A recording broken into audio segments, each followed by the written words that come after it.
Assalamualaikum warahmatullahi wabarakatuh ya. Jumpa lagi saudaraku, tahun Selasa ya. Tanggapi komentar saudara kita ya. Kaitannya dengan Ani Ayuni ya. Pekerjaannya ini seperti putaran gasing. Pekerjaannya berat tapi dia bisa lakukan. Nah, tapi yang anehnya dia itu sakit ya. Sakit. Tapi dicek di dokter tidak ada. Nah, sebenarnya kalau Anda mengalami hal-hal semacam ini ya, berarti sakit Anda ini masuk penyakit non medis. Penyakit yang tidak bisa dideteksi dengan kedokteran. Ya sebenarnya dengan logika saja sebenarnya bisa ya. Bisa kita pakai logika. Ya, kalau orang psikologi penyakitnya namanya penyakit psikis ya. Ya, penyakit psikis. Obatnya apa? Sederhana. Perbaiki ibadah Anda. Ya, Anda komentar ya dari awal sampai banyak itu ya. Nah, itu saya tidak menemukan komentar Anda kaitannya dengan ibadah, kaitannya dengan tirakat. Nah, mungkin di situ kurangnya di situ. Nah, maka yang perlu Anda lakukan perbaiki ibadah Anda. Ya. Nah, dengan Anda memperbaiki ibadah Anda, itu nanti Anda akan bisa tahu kira-kira ada gesekan energi enggak gitu. Ketika Anda ibadah ini kan Anda ini menghimpun, mengakses energi positif gitu. Nah, ketika Anda mengakses energi positif terus di dalam tubuh Anda itu ada energi negatif, misalkan ada sihir, ada teluk, ada santet, atau Anda ini ketempelan makhluk halus ya. Bisa jadi ya teman-teman weton Selasa ini ya. Bisa jadi ada sihir, bisa jadi ketempelan gitu. Karena memang perilaku Anda katakanlah tidak pernah ibadah ya, bisa jadi disengaja orang lain, bisa jadi ya memang diri Anda yang mengundang makhluk halus masuk dalam tubuh Anda ya. Jadi kalau Anda tidak menemukan penyakit ya, tidak menemukan penyakit medis, bisa jadi non medis. Tapi ya teman-teman ya, menurut pemahaman saya pribadi ya, penyakit medis itu juga disebabkan ya 99,99% oleh non medis ya. Dari penyakit non medis tadi ya, nah, ketika sudah parah akan menjadi sumbatan-sumbatan seperti asam urat, jantung, wah semuanya gitu. Itu kalau menurut saya gitu. Ya nanti kalau menurut kedokteran ya tidak mungkin ya, tidak mungkin benar statement saya gitu. Ya.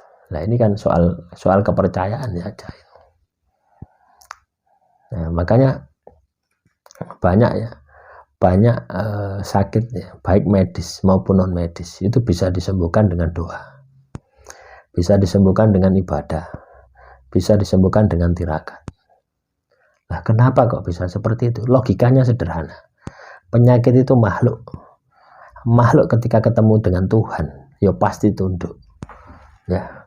Sekalipun itu iblis, ketemu dengan Tuhan, ya wis delosor, pasti seperti itu. Nah, saya pakai rumus itu saja. Ya, makanya ketika saya terkena sakit, yang saya lakukan adalah berdoa, ibadah, wirid puasa, berdoa sama Tuhan. Ya, separah apapun ya sakit saya tidak pernah ke dokter. Ya. Ya kalau kita katakan beli obat ini wajar gitu. Ya. Tapi saya lebih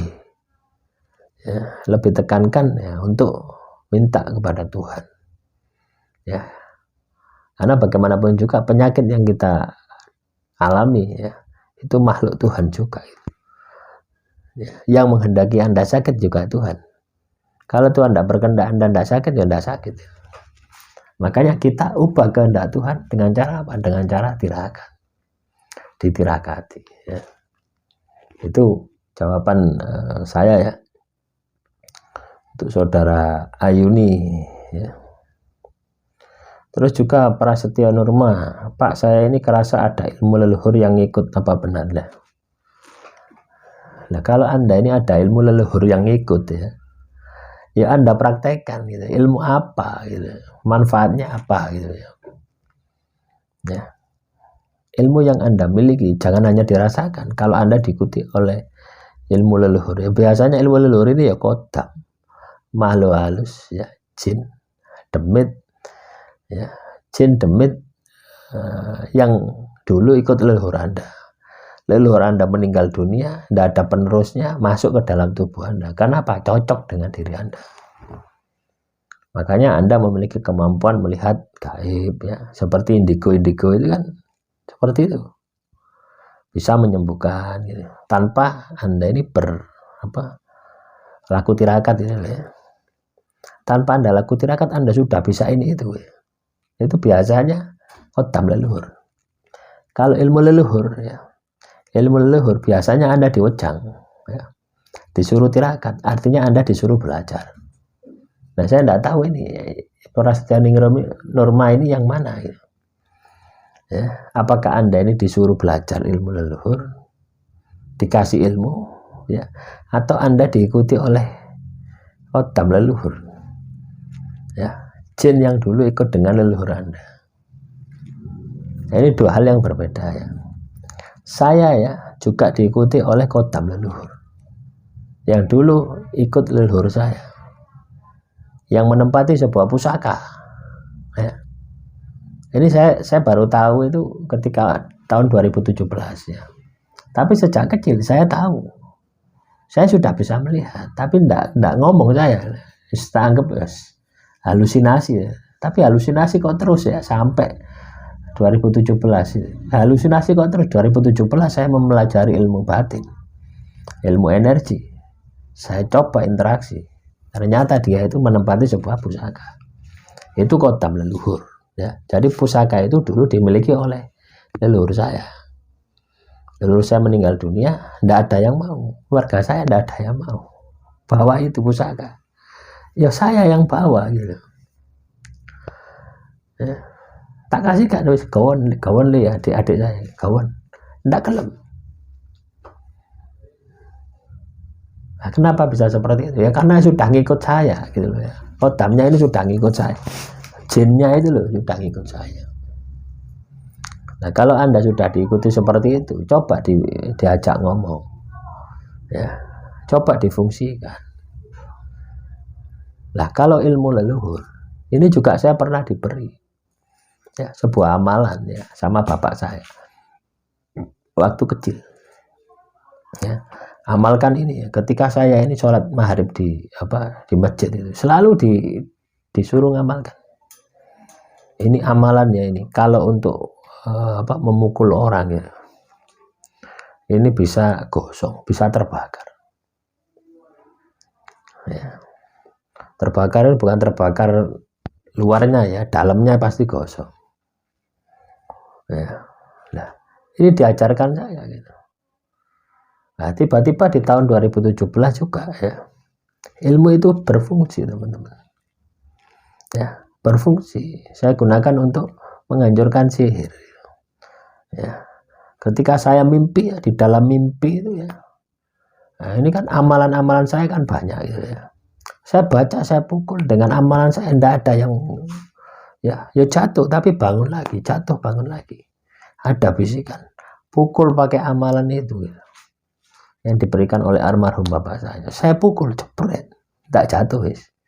Saya terbangun, ya, padahal amalan itu tidak pernah saya amalkan, hanya waktu kecil dulu itu, ya. Nah, itu ilmu dari leluhur, ya. Nah, biasanya kalau ilmu dari leluhur itu sudah ditirakati, ya, sudah ditirakati oleh bapak saya, sudah pasti ditirakati gitu. Nggak tahu tirakatnya berapa lama dia di pesantren itu, ya. Yang pasti ketika saya pakai itu energinya luar biasa, ya. Saya tidak mengamalkan, ya, ya, cuma kecil itu hafal di luar kepala, bacaannya pendek, ya, tata caranya itu masih hafal, ya.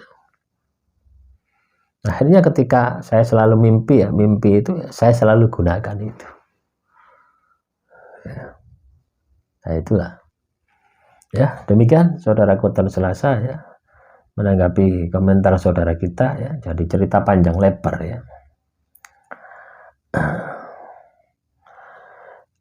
Wassalamualaikum warahmatullahi wabarakatuh. Salam rahayu, rahayu, rahayu.